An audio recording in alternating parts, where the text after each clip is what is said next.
दोस्तों आज हम एक इम्पॉर्टेंट टॉपिक पंचायती राज पर व्यवस्था करने जा रहे हैं। पंचायती राज की जो बात है, पंचायती राज की बात करने से पहले एक आपको शब्द याद रखना होगा जिसका नाम है विकेंद्रीकरण। विकेंद्रीकरण विकेंद्रीकरण की अवधारणा क्या है दोस्तों कि आप लोग देखते हैं कि जब भी कोई सत्ता में पावर में होता है, चाहे प्राचीन काल में हो, चाहे आधुनिक काल में हो, चाहे किसी भी काल में, मध्यकाल में आप देखते हैं तो सारी पावर्स जो है एक आदमी के पास सेंट्रलाइज्ड हो जाती हैं, अर्थात केंद्रित हो जाती हैं, जिसे क्या बोलते हैं केंद्रीकरण। और वो पावर को सारे लोगों में डिस्ट्रीब्यूट करना, सबको एक पावर का थोड़ा थोड़ा हस्तांतरित करना, ये क्या हो जाता है डिसेंट्रलाइजेशन, विकेंद्रीकरण हो जाता है। तो विकेंद्रीकरण की अवधारणा को लागू करने के लिए जो स्थानीय स्वशासन की बात कही गई है वो महत्वपूर्ण होती है। तो स्थानीय स्वशासन क्या है? स्थानीय स्वशासन ये विकेंद्रीकरण का ही एक रूप है। विकेंद्रीकरण किया जा रहा है, क्यों किया जा रहा है? ताकि यहां पर स्थानीय स्वशासन क्यों किया जा रहा है? ताकि जो है स्थानीय स्तर की जो समस्याएं हैं, ग्रामीण स्तर की जो समस्याएं, शहरी स्तरों की छोटी छोटी जो समस्याएं हैं वो अपने स्तर पर हल की जा सके। इसके लिए क्या है? स्थानीय स्वशासन लाया गया है। स्थानीय स्वशासन का किसका प्रारूप है? विकेंद्रीकरण का। अर्थात यदि हम कोई समस्याओं की बात करते हैं, सीधे वो प्राइम मिनिस्टर लेवल या भारत सरकार के द्वारा हल नहीं की जा सकती किसी छोटे से गांव की कोई समस्या। जैसे हम देखते हैं कि मध्य प्रदेश में ही हमारे 23,000 से ज्यादा गांव है, 23,800 कुछ गांव हैं। तो अगर एक एक गांव की बात तो हमारे मुख्यमंत्री को पता नहीं होगी, तो हमारे पास क्या है, यहाँ पर विकेंद्रीकरण कर दिया जाए, स्थानीय स्वशासन ले आया जाए, ग्राम पंचायतें बना दी जाए, या इंदौर में कहीं पे कोई समस्या आती है तो अपन इस तरह की बातों के लिए क्या करें, विकेंद्रीकरण कर दें, स्थानीय स्वशासन दे दें। मतलब जो स्थानीय लोग हैं उनको अपना खुद का शासन दे दें थोड़ी थोड़ी समस्याओं के लिए, ताकि क्या हो जाए कि बर्डन कम हो जाए और योजनाओं का जो लाभ है या किसी भी चीज का सरकारी लाभ है, शासन की योजनाओं का लाभ है, वो हर व्यक्ति तक पहुंचे। इसके लिए क्या कर दिया गया है? स्थानीय स्वशासन की अवधारणा को लाया गया है। तो स्थानीय स्वशासन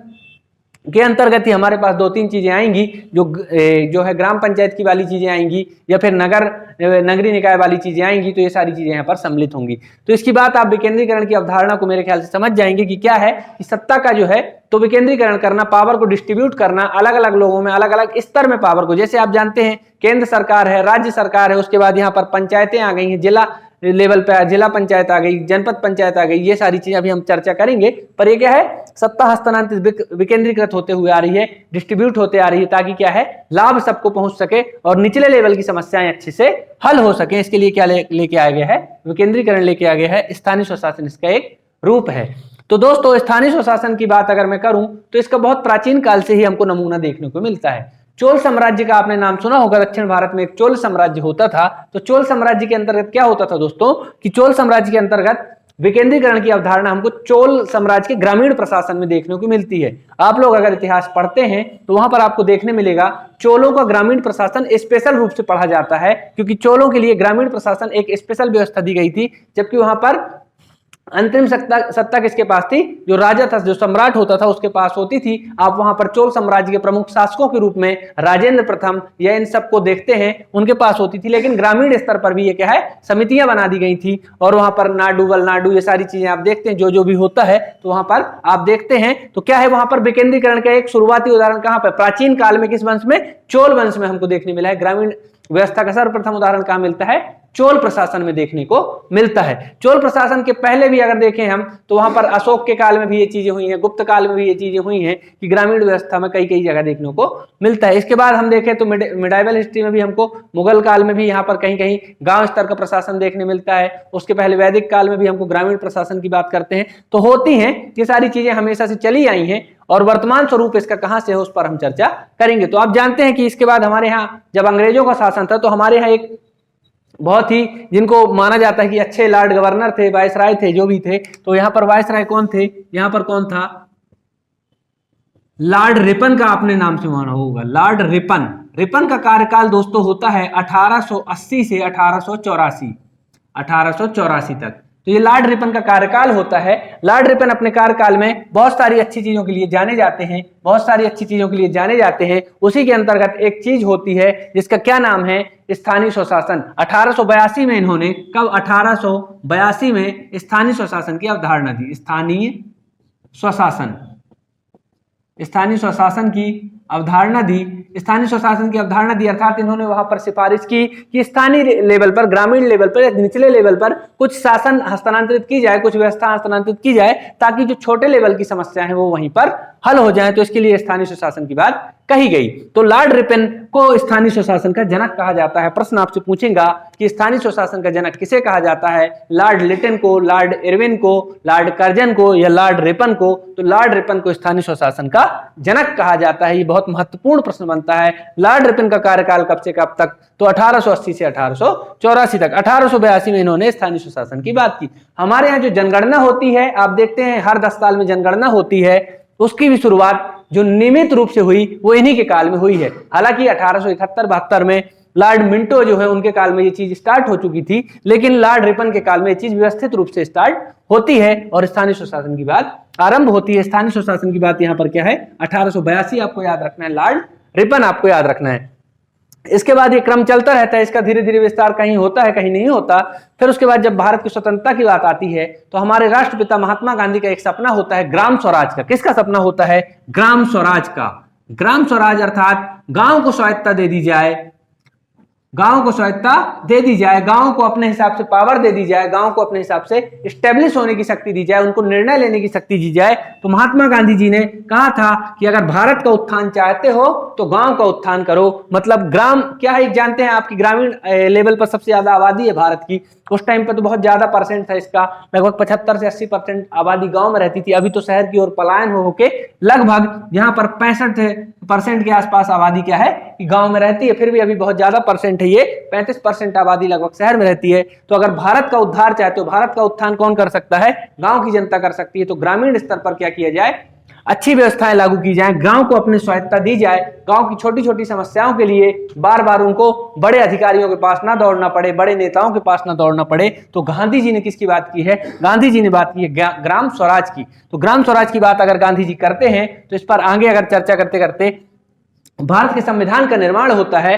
भारत के संविधान के निर्माण में गांधी जी का मान हमेशा रखा जाता है और रखना भी चाहिए, वो हमारे राष्ट्रपिता हैं। तो गांधी जी की बात यहाँ पर कहाँ पे जो कही गई कि ग्राम स्वराज के लिए क्या दिया जाए? ग्राम पंचायतें दी जाएं। क्या दी जाएं? ग्राम पंचायत दी जाएं, ग्राम पंचायत दे दी जाएं और गांव को मजबूत किया जाए। तो इसके लिए जब हमारे संविधान का निर्माण होता था दोस्तों, तो संविधान के निर्माण में नीति निर्देशक तत्व में, कहां पर? नीति निर्देशक तत्व में डीपीएसपी, जिसको आप बोलते हैं DPSP, directive principle of state policy, इसमें क्या किया गया? इसमें किया गया दोस्तों अनुच्छेद 40, कौन सा? आर्टिकल 40, जिसको आप गांधीवादी अनुच्छेद भी बोलते हैं। अनुच्छेद 40 में ग्राम पंचायतों की बात को शामिल कर दिए। ग्राम पंचायतें, ग्राम पंचायतों का गठन, इस बात को मिला दिया गया अनुच्छेद 40 में, है ना? इस बात को कहां पर मिला दिया गया? अनुच्छेद 40 में मिला दिया गया, ग्राम पंचायतों के गठन की बात। ठीक है, इसमें आपको कोई दिक्कत नहीं, कोई कंफ्यूजन नहीं। तो अनुच्छेद 40 में यहां पर इसको मिला दिया गया। गांधी जी वादी अनुच्छेद है ये। गांधी जी की संकल्पना थी ग्राम स्वराज दिया जाए, ग्रामों को अपनी पावर दे दी जाए, एस्टेब्लिशमेंट दे दिया जाए। तो अनुच्छेद 40 में इसका जो है तो निरूपण कर दिया गया। अब यहाँ पर संविधान सभा बन गई है, संविधान बन चुका है। अनुच्छेद 40 में यहाँ पर इसका निर्माण हो गया है और ये बातें हमेशा से चलती रही कि ग्रामों को शक्ति देने के लिए कुछ ना कुछ काम करते रहा जाए।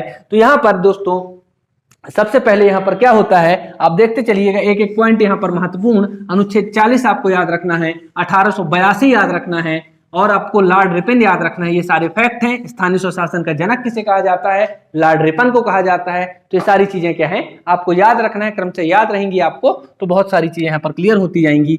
अब जब हमारी स्वतंत्रता के बाद यहाँ पर बातें चलती रही, चर्चा होती रही कि हमको स्थानीय स्वशासन कैसे दें, कैसे इसका शुरुआत की जाए। तो जवाहरलाल नेहरू जी हमारे प्रधानमंत्री थे, तो 1952 में उन्होंने सामुदायिक विकास कार्यक्रम की शुरुआत की। 1952 में क्या की? सामुदायिक विकास कार्यक्रम की बात की। सामुदायिक विकास कार्यक्रम का मतलब क्या दोस्तों? कि पूरे हर समुदाय का विकास हो, ऐसा कोई कार्यक्रम चलाया जाए। 1952 में क्या कर दिया? सामुदायिक विकास कार्यक्रम की बात गांधी जी ने रखी, है ना? सामुदायिक विकास कार्यक्रम की बात यहाँ पर नेहरू जी ने रखी। प्रधानमंत्री जी थे हमारे नेहरू जी, उन्होंने यहाँ पर सामुदायिक विकास कार्यक्रम, सन पूछेगा 1952 बता दीजिएगा।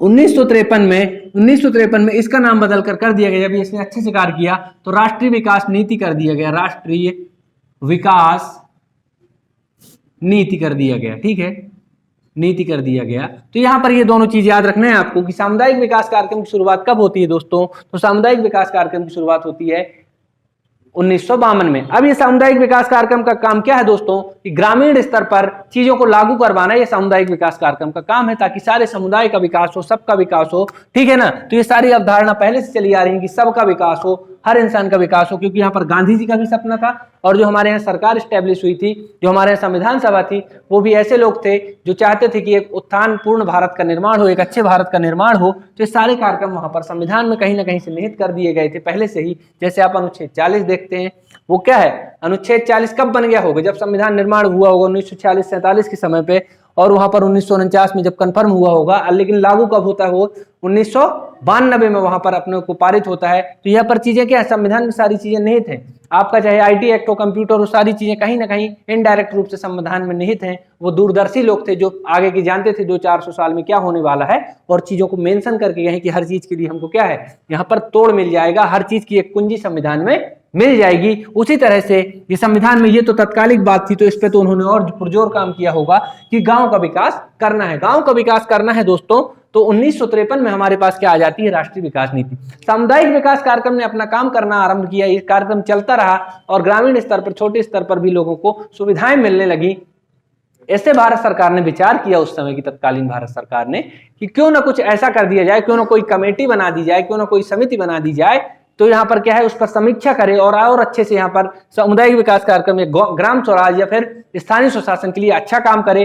तो दोस्तों बहुत महत्वपूर्ण सन 1957 में बलवंत राय मेहता, क्या, बलवंत राय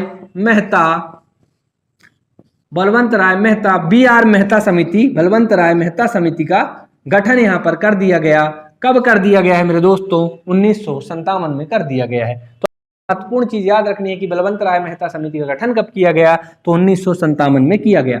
बलवंत राय मेहता जी की समिति का गठन इसलिए किया गया ताकि ये चीज अवलोकित की जा सके, ये चीज देखी जा सके कि हम सामुदायिक विकास कार्यक्रम को जो चल रहा है, ये अच्छा काम कर रहा है, इसको और कैसे आगे बढ़ा सकते हैं, और कैसे स्थानीय स्वशासन या पंचायतों का गठन, ये ग्राम स्तर पर चीजों को लागू कर सकते हैं। पंचायतों की बात तो अनुच्छेद 40 में पहले से ही कर दी गई थी, ठीक है। तो बलवंत राय मेहता समिति का गठन कब हुआ, 1957 में हुआ, ठीक है। बलवंत राय मेहता समिति जी ने पूरे भारत में समीक्षा की। यहाँ पर इनकी समिति के साथ सदस्य भी रहे होंगे, जो भी सदस्य थे, इन्होंने सबके साथ समीक्षा की और देखा चीजों को। और मार्च दिमाग याद रखिएगा कि मार्च 1959 में इन्होंने अपनी रिपोर्ट प्रस्तुत की। क्या की, रिपोर्ट प्रस्तुत की। ये सन और सारी चीजें, समिति का गठन कब होता है, 1957 में। गठन कब होता है, 1957 में। और रिपोर्ट कब प्रस्तुत करते हैं, मार्च 1959 में अपनी रिपोर्ट ये प्रस्तुत करते हैं, ठीक है दोस्तों। तो ये क्वेश्चन है, अपनी रिपोर्ट देते हैं कि भाई ऐसे ऐसे लागू कर सकते हैं, ये चीजें हो सकती हैं। इनकी रिपोर्ट में सबसे पहले 3 स्तर की बात की गई थी कि ग्राम स्तर पर ग्राम पंचायत, और जो है तो जनपद या ब्लॉक स्तर पर पंचायत समिति, और जिला स्तर पर जिला परिषद का गठन किया जाए। तो यहाँ पर क्या है, बलवंत राय मेहता जी का नाम बहुत महत्वपूर्ण है, क्योंकि जो वर्तमान में हमारे पास संरचना देखी जा रही है पंचायतों की, उसका देन, उसके शिल्पकार, इसके वास्तुकार कौन है, बलवंत राय मेहता जी ही हैं। तो बलवंत राय मेहता जी के बारे में प्रश्न आता है कि पंचायती राज व्यवस्था का सूत्रधर कौन है, शिल्पी कौन है, वास्तुकार कौन है, तो बलवंत राय मेहता हैं। स्थानीय स्वशासन का जनक कौन है, तो स्थानीय स्वशासन का जनक लॉर्ड रिपन को कहा जाता है, ठीक है ना। तो ये दोस्तों कुछ चीजें हैं जो यहाँ पर आपको याद रखना है। लॉर्ड गवर्नर, लॉर्ड रिपन जो भी है, तो आप यहाँ पर याद रख सकते हैं। ये सारी चीजें याद रखने योग्य बहुत महत्वपूर्ण बातें हैं। अब 1959 में इनकी रिपोर्ट आ जाती है दोस्तों। इनकी रिपोर्ट में क्या बात कही जाती है कि पंचायतों को 3 स्तर पर लागू कर दिया जाए। आपको तीनों स्तर भी पता है, ग्राम स्तर पर ग्राम पंचायत, फिर यहाँ पर मंडल स्तर पर या जनपद स्तर पर, जो भी आप समझना चाहे, तो पंचायत समिति, और जिला स्तर पर जिला परिषद का गठन कर दिया जाए, ठीक है। इनकी रिपोर्ट की बात को माना गया, और यहाँ पर इनकी रिपोर्ट को सितंबर 1959 में लागू कर दिया गया, और ये काम इसका चालू हो गया कि अब लागू कर दिया गया, इस रिपोर्ट के आधार पर काम किया जाए। और सितंबर 1959 में ये काम लागू चालू हो गया। और यहाँ पर कब हो गया, यहाँ पर 2 अक्टूबर 1959 को महत्वपूर्ण देश, जब यहाँ पर नागौर कहाँ है, राजस्थान में, राजस्थान के नागौर में हमारे प्रधानमंत्री पंडित जवाहरलाल नेहरू जी द्वारा सबसे पहले यहाँ पर क्या है, पंचायती राज को यहाँ पर लागू किया गया। यहाँ पर क्या कर दिया गया, ग्राम पंचायती राज को लागू किया गया। कहाँ पर, नागौर में पंचायती राज को लागू किया गया। ठीक है, 2 अक्टूबर 1959 को पंडित जवाहरलाल नेहरू जी द्वारा राजस्थान के नागौर से पंचायती राज की शुरुआत कर दी गई। और यहाँ पर ये पहला गांव का नाम है यहाँ पर कोई सा, उसको आप याद रखेंगे, कमेंट बॉक्स में आप बता सकते हैं कि उस गांव का नाम क्या था। तो 2 अक्टूबर 1959 को ये बात आगे बढ़ती है और इस बात के थ्रू यहाँ पर चीजें चलती जाएंगी धीरे धीरे कि कैसे यहाँ पर अब आगे चल के और भी समितियों का निर्माण होगा और समीक्षा की जाएगी कि हम कैसे कैसे इन चीजों को लागू कर सकते हैं। इसी क्रम में आगे चल के दोस्तों 1977, आपको डेट याद रखना है, 1977 जहां पर अशोक मेहता समिति का गठन होता है। किसका गठन होता है? अशोक मेहता समिति का गठन होता है। यहाँ पर समितियों के नाम आप सारे याद रखेंगे, बहुत महत्वपूर्ण है, एग्जाम में सीधे पूछे जाते हैं। कौन सा है? यहाँ पर बलवंत राय मेहता समिति, बलवंत राय मेहता, ये कब गठित हुई है? 1957। इसके बाद अशोक मेहता, अशोक मेहता ये कब गठित होती है? 1977। इसके बाद अशोक मेहता के बाद आपके पास एक आती है जी.वी.के. राव समिति, जी.वी.के. राव, ये कब गठित होती है दोस्तों? 1985 में। एक होती है सिंघवी समिति, लक्ष्मीकांत सिंघवी समिति, लक्ष्मीकांत सिंघवी समिति का गठन होता है दोस्तों 1986 में। और थुंगन समिति एक आती है, थुंगन समिति यहाँ पर समिति आती है। थुंगन समिति कब आती है? तो आप यहाँ पर लिख लीजिएगा 1988। इस तरह से और भी समितियां हैं। अब इन्हें एक एक समितियों पर, जैसे बलवंत राय मेहता समिति हो या अशोक मेहता समिति हो या जी.वी.के. राव समिति हो, सिंघवी समिति हो, थुंगन समिति हो, इन सब पर हम डिटेल में चर्चा करने जाएंगे और एक एक समिति को हम देखेंगे कि किसने क्या किया और किस हिसाब से इनकी जो है तो रिपोर्ट आई है और उनकी रिपोर्ट में क्या कहा गया है। किसी ने 4 स्तर के पंचायती राज की बात की है, किसी ने 3 स्तर के पंचायती राज की बात की है, कोई 2 स्तर के पंचायती राज की बात कहता है और यहाँ पर कोई कहता है कि पंचायती राज को संवैधानिक दर्जा देना चाहिए। ये सारी बातें अलग अलग रिपोर्ट में कही गई हैं। एक एक रिपोर्ट को हम एक एक करके देखेंगे अगले लेक्चर में। और विशेष तौर पर ये लेक्चर बहुत महत्वपूर्ण हो जाता है क्योंकि गांव हमारे भारत की नींव है और गांव से ही भारत चलता है, गांव में ही भारत बसता है। भारत की आत्मा कहाँ बसती है? गांव में बसती है। और ये पंचायती राज जो है गांव के लिए लाया गया है। तो ग्रामीण व्यवस्था बहुत महत्वपूर्ण हो जाती है। बहुत सारे एग्जाम में इससे सारे प्रश्न पूछे जाने की संभावना बहुत रहती है। अलग से मेंशन किया जाता है कि पंचायती राज या स्थानीय स्वशासन वाली बात लाई जाती है। तो ये सारी चीजें आपको याद रखना है। इसके बाद के लेक्चर में हम देखेंगे दोस्तों की सारी समितियां, इनकी रिपोर्ट क्या है, ये क्या कहना चाहती हैं। और आपको पूरा रिवाइज आपको शुरू से लास्ट तक का याद रखना है कि चोल काल से जब बातें आरंभ हुई हैं, सबसे प्रथम ग्रामीण प्रशासन की बात चोल काल में देखी गई है। उसके बाद लॉर्ड रिपन को याद रखना है, 1880 से 84 तक थे। 1882 में इन्होंने क्या कहा था? स्थानीय स्वशासन की बात कही थी। इसके बाद इन्होंने क्या किया था दोस्तों? इसके बाद इन्होंने किया था आपका यहाँ पर, इसके बाद जो स्वतंत्रता के बाद गांधी जी की जो डिमांड होती है, ग्राम स्वराज की बात करते हैं गांधी जी, गांव को अपना थोड़ा स्वायत्ता दी जाए, पावर दी जाए ताकि स्थानीय स्तर की समस्याओं को निपटाया जा सके। तो नीति निर्देशक तत्व में अनुच्छेद 40 में इस चीज को सम्मिलित कर दिया जाता है और ग्राम पंचायतों के गठन की बात डाल दी जाती है, पंचायती राज की बात डाल दी जाती है।